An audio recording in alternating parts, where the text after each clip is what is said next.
Bro सद्गुरु देव की, संत समाज की, सदगुरु श्री अभिलाष साहेब जी की, सदगुरु श्री राम सूरत साहेब जी की, सदगुरु कबीर साहेब की, समस्त श्रोताओं की पूजनीय मुद मंगलमय संत समाज, उपस्थित श्रद्धालु बंधुओं, माताओं एवं देवियों, सभी महापुरुषों का कहना है और उपदेश है कि जीवन को सुंदर बनावें। पहली बात तो ये कि हम लोगों को समझना है जीवन है क्या चीज़। बहुतों को जीवन का पता नहीं है। आप चर्चा सुनते चले आ रहे हैं इस आत्मा के संबंध में, जीव के संबंध में और शरीर के विषय में। देखिए, ये जानकारी होना चाहिए, शरीर और जीव दो का संबंध जीवन कहलाता है। अब जीवन के सुधार के विषय में बहुत सी चर्चाएं हो रही हैं और चर्चाओं को सुनना है और अपने जीवन को उतारना है। आप जाते हैं तीर्थ में, कुछ अपने दोषों को, बुराइयों को छोड़ देते हैं। तुलसीदास जी ने कहा, कृषि निरावय चतुर किसाना, जिम बुध तजय मोह मद माना।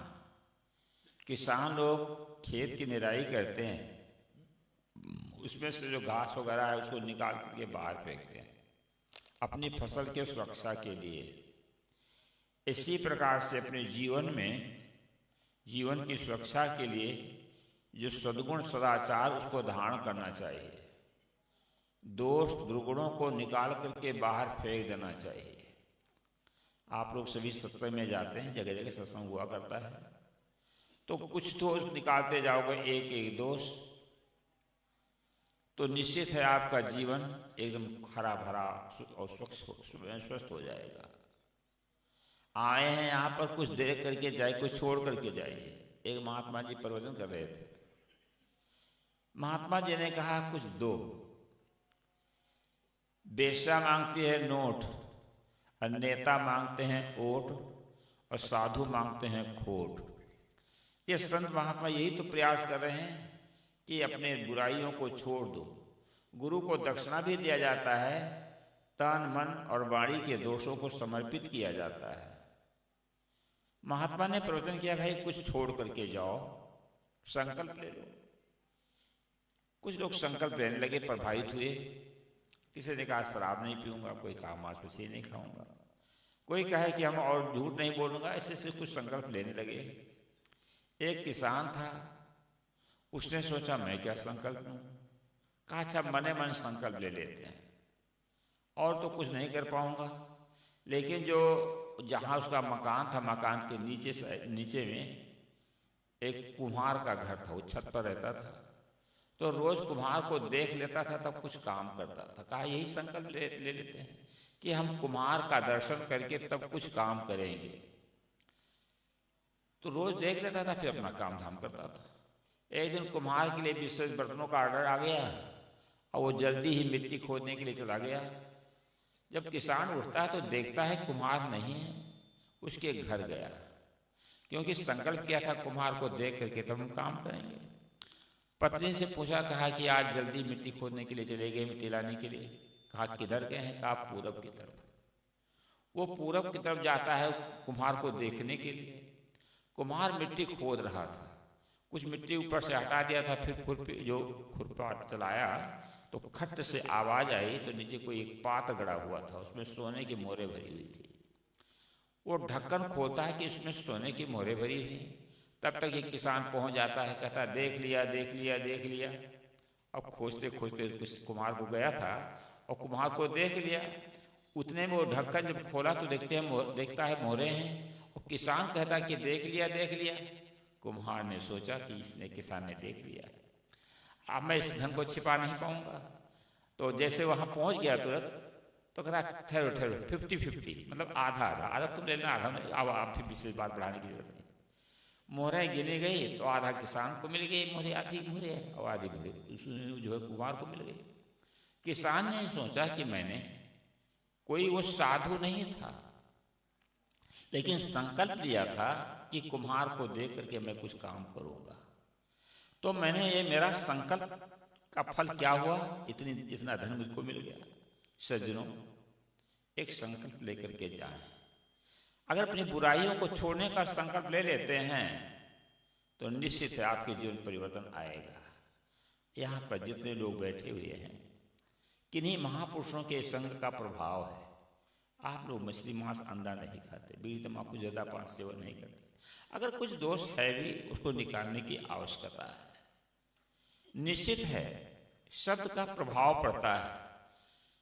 कवि साहब ने कहा, शब्दे मारा गिर पड़ा, शब्दे छोड़ा राज, जिन जिन शब्द विवेक किया तिनका स्वर्ग काज। शब्द से आदमी का पतन होता है और शब्द से राजपाट छूट जाता है। अब आप ये विचार करो, बुद्ध महावीर राजपाट त्याग करके साधु हुए।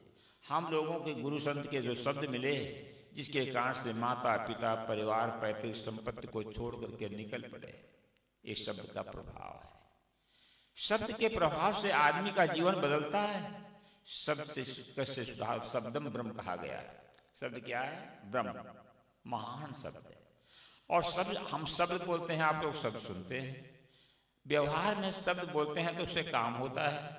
बाजार में जाते हैं, कोई सामान लेना है, शब्द बोलते हैं तो उस वस्तु की प्राप्ति होती है। वेदों में शब्द लिखा है, कुरान में शब्द लिखा हुआ है, बाइबल में शब्द है, गीता रामायण में शब्द है, बीजक में शब्द है।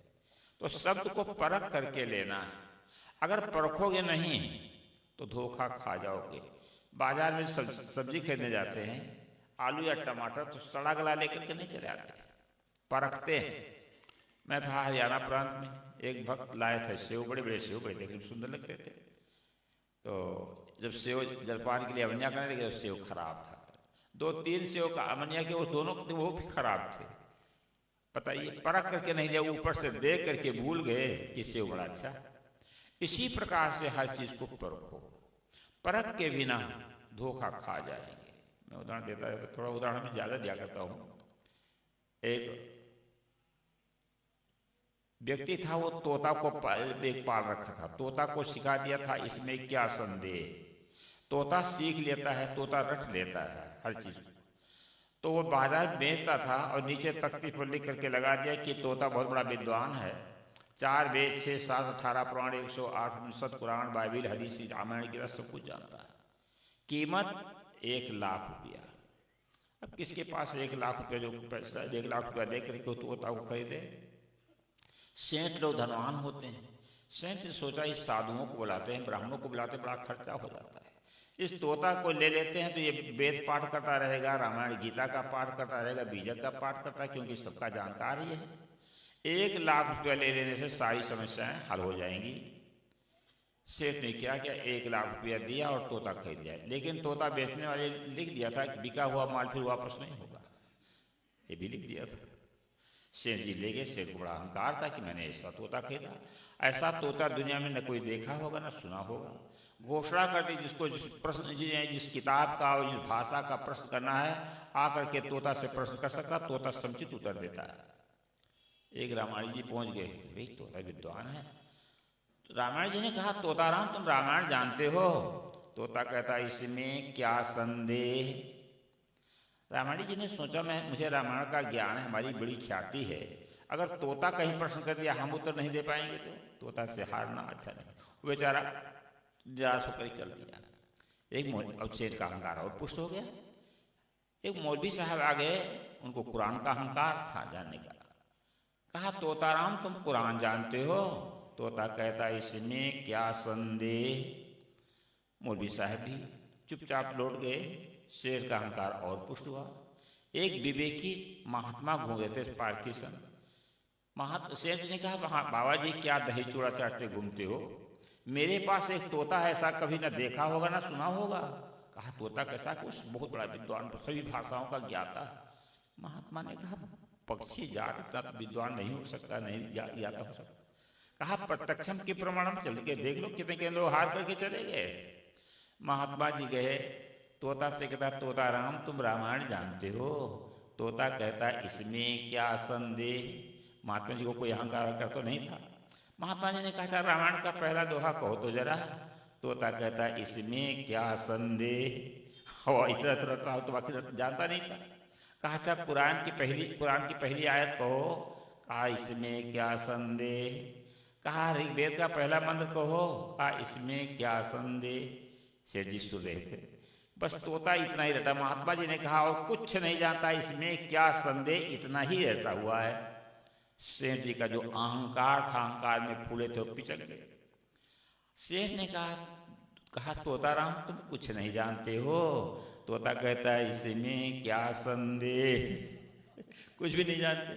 कहे, क्या मेरा 1 लाख रुपया पानी में चला गया?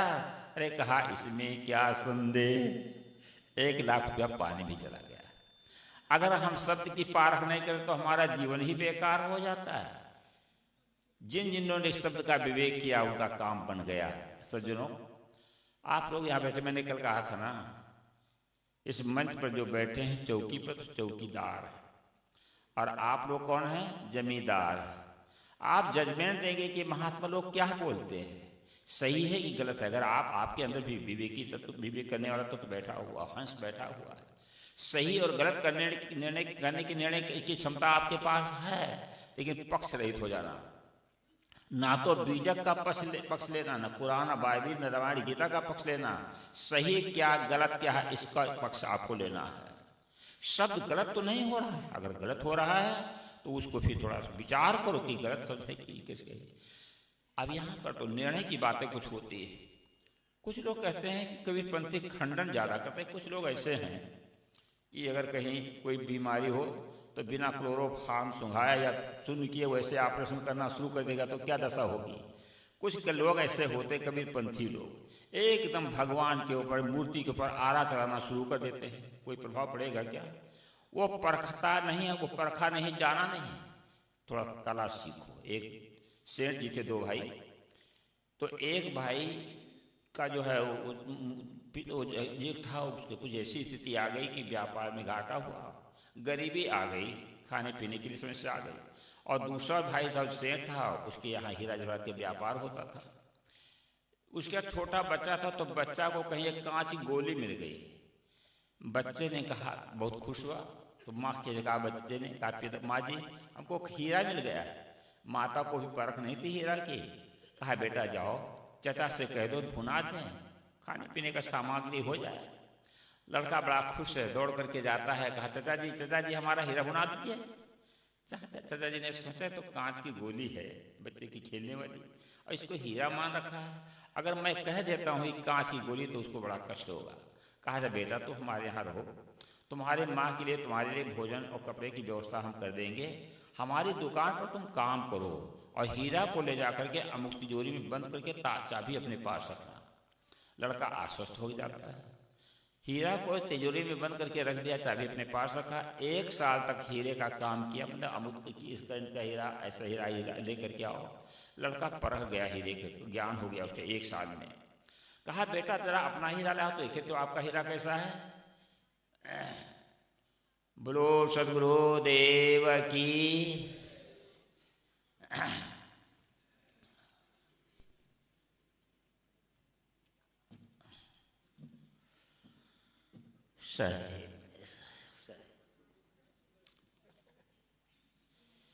चाचा जी ने कहा, बेटा तू अपना हीरा लेकर आओ। तो वो चाबी लेकर जाता है, तिजोरी खोलता है, तो उस जब हीरा को निकालता है तो लड़का तो परख गया, पारखी हो गया था ना।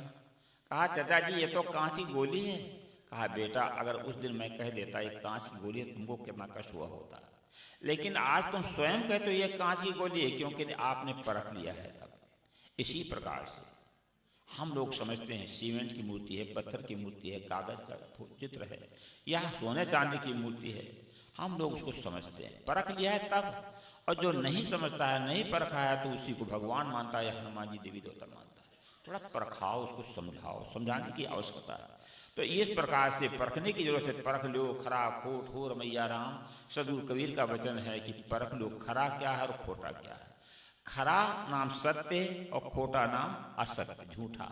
झूठ साच की परख है वो। और परख पारक ज्ञान के बिना, पारक बोध के बिना ये परख नहीं हो पाती है। और इसके लिए संत गुरुजन आप लोगों को संकेत करते हैं, समझाते हैं। तो परखो, आंख मूंद करके मत मान लेना। एक बात और ध्यान रखना, संतों के पास बैठ करके कुछ पूछो, जिज्ञासा है आए तो जरूर हो यहाँ पर, लेकिन किन्हीं संतों के पास, जिनके पास मौका है उनके पास पूछो। सबकी शैली, सबकी कला, सबका ढंग अलग अलग होता है, और ये समझने की कोशिश करें। केवल ये बात नहीं आए दर्शन करके चले गए, कुछ भंडारा वंडारा कर दिया, खूब खिला पिला दिया, लेकिन जो लेना है संतों के द्वारा, महात्माओं ने जो अपने पास अर्जित कर रखा है ज्ञान का को, वो ज्ञान को लेने के लिए प्रयत्नशील होना चाहिए। सभी महापुरुषों के पास सबको मौका भी नहीं मिलता है बोलने के लिए, लेकिन कितना कितना मोती हीरा भरे हुए हैं उनके अंदर में, तो उनके पास जब जाओगे तब ये चीज़ आपको मिल सकती है। इसलिए इसकी खोज करें और इसको ले करके जाएँ। तो मैंने कहा यहाँ पर अपनी बुराइयों को कुछ दे करके जाएँ और अच्छाइयों को लेकर। इन्हीं शब्दों के साथ मैं बाणी में विराम देता हूँ। बोलो सद्गुरु देव।